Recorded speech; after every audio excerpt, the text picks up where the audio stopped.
I just spent $500 on a digital racehorse. So I was on TikTok the other day, and as I was scrolling through my For You page, I came across this video of someone talking about these racehorses that you can buy and bet on, but the thing is, it's all digital. And it turns out these are all NFTs that you can either watch live stream races of, or you could actually buy your own racehorse and race it yourself. Before we get into the video, if it's your first time seeing me, my name's Kate Hansen, and if you're interested in more content like this, as well as many new, exciting, and really big projects coming up in the future, make sure to subscribe.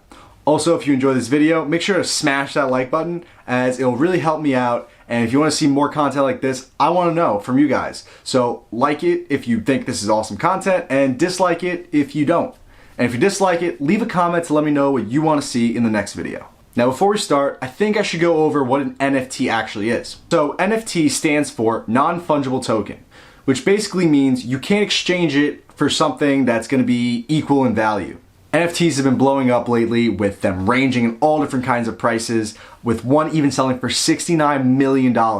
It was by an artist named Beeple, and it was a collection of 5,000 of his pieces of artwork, and it was one of the first really big NFTs that kind of got a lot of attention and helped propel NFTs into the mainstream news and get the word out there about what they are. Now a lot of these NFTs that have been coming out are digital pieces of art or even digital trading cards.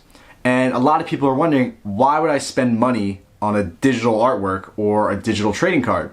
Which, by the way, you can literally just download the picture of and see it on any of the websites that you could buy them on. And the example that gets brought up a lot about why you would actually purchase an NFT is the Mona Lisa. Now, you can go to the Louvre and you can see the Mona Lisa being displayed, and you can take a picture of it. Now you can say you have a picture of the Mona Lisa on your phone.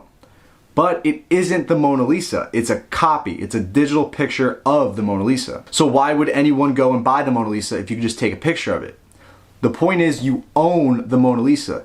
It's not to have that piece of artwork, it's to say you own it, to say you spent this amount of money on it, to have a piece of artwork that's one of a kind and can't be duplicated. And a lot of people are saying, so what's the point of buying an NFT? The point is to own the NFT. It's not about having the artwork, it's about that digital asset and saying that you own it. Now, to me, that seems kind of ridiculous, but I'm getting kind of interested in it because there's value. Other people value it, that's why I care about it. Now, when NFTs first came about, they were mainly just digital artwork. And as time went on, they started to evolve and turn to trading cards, like the Topps company, who started selling digital plays of basketball scenes. So of great basketball plays, they recorded it and took that video and created an NFT of it. And again, you can just go see those video clips for free online. But the point is having those NFTs. Now, NFTs are very early stage, but they are evolving. And one of these evolutions are digital racehorses. Now, my first reaction was, this is ridiculous. Why would anyone bet on these races? Why did anyone race their horse? Isn't it all digital code that's predetermined? And then I started looking more into it. So now that we talked about what NFTs are, let's get into Zed Run and what exactly it is. So if you've heard about horse races, then you know it's basically gambling. You have a bunch of horses and they race, people put money on it, there's different odds per horses, and the lower the chances of the horse winning, the more money you get paid out. With Zed Run, it's the same exact thing, except all the horses are digital and the races are online. They came out last year in 2019, and that's when they first started making their first couple of horses. Now with these horses, because they're online and digital, almost anyone could be a part of any different aspect of horse racing. Normally, when there's horses, you have to be significantly wealthy and know about the horses and how they stack up against other horses and how healthy they are, how to raise a horse, how to train a horse. With Zed Run, you don't need to know any of that. All you gotta know is basically the few stats that a horse has and how that affects its ability to race and other things alongside racing. Now, besides racing, you can buy and sell horses, basically flip them. That's what I'm doing. You can also breed horses, which at the time of recording this, the system is not exactly up and ready to breed. There might be some other ways, but I'm not exactly sure how to. And then there's obviously racing your own horses and betting on horses. So you can enter your horses into different races, depending on how many races it's won and how many races it's been in. It'll determine what class of races it's in. The higher the class you're in, generally the more expensive it is to enter your horse, and also that means the greater the prize pool. So if you win and come in first, second, or third, you win a part of that prize pool. Then there's also betting on horses, which you can just easily bet on horses just like as you would in a normal horse race. Now, if you want to go and see these races, they stream it on YouTube, Twitch, even on their own website. So when you get in the website, first thing you do is create a stable. And you can do this in a few ways. One way is by entering an email or creating a MetaMask account, which is the primary way I've been doing it. Now, MetaMask is an awesome wallet. It's kind of like a plugin for a lot of browsers. I'm using Google Chrome. And basically, you just have it plugged into your browser, and that way, whenever you go onto a website that requires an Ethereum wallet or some other kind of crypto wallet, you can easily just hit connect, and there you go. You don't have to worry about signing in every time. It's easy and able to connect you and help you really streamline the process of getting your wallet connected to websites. Once you connected your MetaMask, you can now put money into your Zed wallet. Now, for those of you who are new to purchasing stuff with cryptocurrency, Zed Run only uses Ethereum to buy stuff with. So you have to have Ethereum first off, and then use that, send it to your wallet. And if you haven't sent cryptocurrency between different wallets yet or different websites, there are some fees you need to learn about which do stack up, as I quickly learned. Now, once you have money in your wallet, you can either buy horses on the website when they drop, or you can actually enter your own horses into races that require money. Now, how do you purchase a horse? So there are two different ways of doing it. One, purchasing it right from the website. Unfortunately, they don't always have horses for sale, and that's when they do drops. I'm not sure exactly if they have a schedule yet, but they do drop horses every once in a while of new horses into the ecosystem, which I'll get into why that's important. But the second way to do it is to go to other NFT websites. The one I've been using is OpenSea.io, and you can see plenty of horses there, and those are basically the two ways you can purchase horses. Now, once you're able to buy a horse, the next question you're probably gonna ask yourself is, what horse do I buy? Now, looking at different horses, there are 5 different characteristics you need to look at. There's the genotype, the gender, the bloodline, the breed type, and the coat color. One is the bloodline, which are broken down into 4 different bloodlines. Now, the most rare horse you can get is the Nakamoto, which is named after Satoshi Nakamoto, who is credited as the creator of Bitcoin, and he may or may not even be a real person. The second rarest, and forgive me if I mispronounce it, is the Sabo, named after Nick Szabo, who is credited as creating the precursor to Bitcoin known as BitGold in 1998. The third rarest is the Finney, named after Hale Finney, who actually conducted the first Bitcoin transaction. And some even think that he might actually be Satoshi Nakamoto. Unfortunately, he passed away from ALS in 2014. And the fourth rarest is Buterin, which is named after the creator of Ethereum. So if you're considering bloodline, what you should know is bloodline determines how consistent a horse is going to be in its races. So if it's a Nakamoto horse, it's going to consistently perform the same race after race. While if it's a Buterin horse, it's gonna more likely range in how well it does from race to race. And it also weighs heavily on determining how well it does in the races. The next characteristic is the genotype. And what the genotype does, it tells you how far away genetically your horse is from the original horse it descended from. So let's say it's a Z5 horse. That means it's really close to its ancestor and therefore gonna inherit a lot more of its racing abilities. Now on the other end, let's say you have a Z268 horse, which is the max genotype that it can have. This means that it's really far away from its ancestor, and because of that, it's gonna inherit very little of its racing ability. Now what you should know about genotype is the numbers add up when breeding. So let's say you have a Z10 horse and a Z16 horse. If you bred those two together, their offspring would be a Z26. So it would be that much further away from its ancestor. And because of this, you can't breed together 2 horses and get a Z1.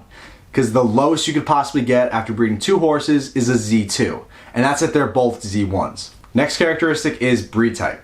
And there are 6 breed types in total: Genesis, Legendary, Exclusive, Elite, Cross, and Pacer. Now a Genesis horse, you can't actually breed 2 horses together and get. This is because they're only made by the Zed Run website. And you can either buy these when they drop horses or from reselling on other websites like OpenSea.io. And on this scale of breeds, the closer it is to a Genesis horse, the more favorably its racing ability will be weighed. Now with breeding, if you want to breed 2 horses together, you're gonna actually lose that breed type and move further down the spectrum of breeds. And as I said, there's no way to get a Genesis horse. So if you bred 2 Genesis horses together, you get a legendary. That's the only way you can get a legendary horse. After that, if you breed a legendary with any other kind of horse, it'll move further down. So you can't get the same exact breed type as the horse you get unless you're breeding with a horse that has a higher breed than you. Or, as I said again, unless it's the Genesis horse, which you can't get. Then there's coat color, which doesn't have anything to do with the horse's racing ability, only how it looks. Then when breeding horses, the coat color of the offspring is determined by an algorithm and including the coat colors of the 2 parents in that equation, and then figuring out from there what kind of coat color your horse will have. Then there is the gender of the horse, which is only used as a factor in breeding. Now, if there's a male horse, which are stallions and colts, they can breed a total of 84 times per year. Then females, on the other hand, like mares and fillies, can breed a total of 24 times per year. These limitations of breeding are put in place in order to make sure breeding doesn't get taken advantage of and oversaturate the market, causing them to lose their value. Now, all these properties of the horses are put together in order to determine the stats of their characteristics. Now, there are 4 characteristics that each horse has, and they are distance preference, gait preference, handicap, and fatigue factor. As of right now, the only characteristic that is actually implemented into the game is the distance preference. And as time goes on and they continue to work on the game and fleshing it out, other characteristics will be put in and actually become a factor in your horse's ability to race. Now, in racing a horse, you have to find out which class does your horse fall into. Now, as I mentioned earlier, the racing classes determine the cost of admission as well as generally how well the horses you're racing against. There's 6 different classes. There's the Griffin class, class 5, 4, 3, 2, and 1.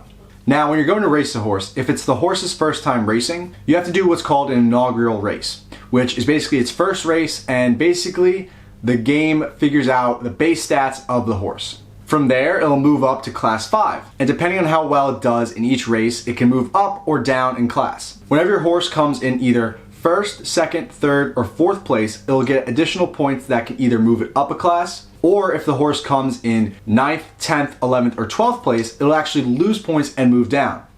Anywhere in between, it'll just stay in the same place and won't move in class. This is used as a way to determine which horses are evenly matched. If more horses win races, they move up until they reach a point where they start losing and they move down, or until they start becoming stagnant and find their right class. This is one of the mechanisms used in order to make sure we have fair races. And one more thing, each horse actually has a limited amount of races. So you can't just keep racing horses over and over again. Each horse I've seen has about 2,500 races before it's no longer able to be raced. Now, when you're going to race a horse, what you do is you go to the Zed Run website, go to the top where it says racing, click that, and then you're going to be brought up to all the different classes.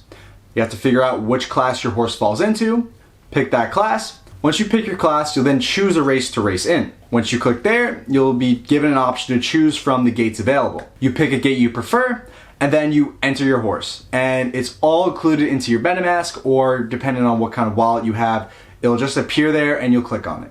You'll then pay the admission price, and you just have to wait for your race. You can see it on Twitch or YouTube, or just go to the Zed Run website and you'll be able to see the races on there. My whole goal when I found this on TikTok was to get experience with NFTs. When I was 18, I discovered the app Robinhood, and it said it was free transactions on any stock, buying and selling, and I was like, this is interesting, it's a lot cheaper, and I thought it'd be a great way to really learn about stocks. From there, I slowly started investing. I put a little bit of money in to really experience what the market is like. From there, I learned so much, and now I'm 3 years into it, going on 4, and it's been exciting. I learned so much, and this is all from getting some skin in the game. It's the same process here with these NFT horses. NFTs and blockchain technology are going to be a huge part of our lives in the future, and I think we're only in the beginning. Right now, we're seeing almost pointless uses for it. We're seeing pieces of art being sold online, which basically we could download for free. But this is only the beginning, and we might see a whole new way of buying and selling stuff and owning stuff online in the near future. I see this as the beginning of a Ready Player One kind of world, where we can go online and purchase products or services or whatever NFTs end up becoming, where they're unique items that can either be displayed in our digital worlds or maybe they have real life uses. I've learned so much from how you need to have a wallet, and there's different kinds of wallets that are used in different places, how to transfer cryptocurrencies and the fees associated with it, and the point of having multiple cryptocurrencies for different uses. I can't wait to really experience what this turns into, as I have no idea what it could be. I've heard how NFTs can be used as certifications, how they can be used as tickets to concerts, or how they can even be digital keys that it gives you access to certain communities. So this has been my experience buying a $500 horse, and I'm excited to see where it'll end up. Thank you guys so much for watching. Please remember to like, comment, subscribe, as it really helps me out.